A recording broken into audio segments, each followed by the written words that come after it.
قول نمبر 311، جھوٹ کا انجام۔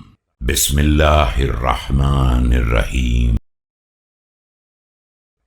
لأنس بن مالك وقد كان بعثه إلى طلحة والزبير لما جاء إلى البصرة يذكرهما شيئا مما سمعه من رسول الله صلى الله عليه وآله في معناهما فلوى عن ذلك فرجع إليه۔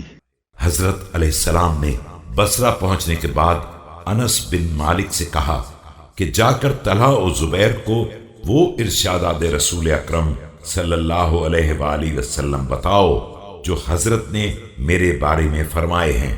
تو انہوں نے پہلو تہی کی اور پھر آ کر یہ عذر کر دیا۔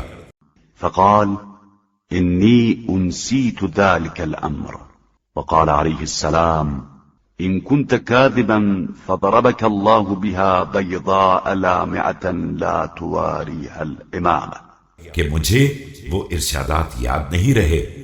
تو حضرت علیہ السلام نے فرمایا اگر تم جھوٹے ہو تو پروردگار تمہیں ایسے چمکدار داغ کی مار مارے گا کہ اسے دستار بھی نہیں چھپا سکے گی۔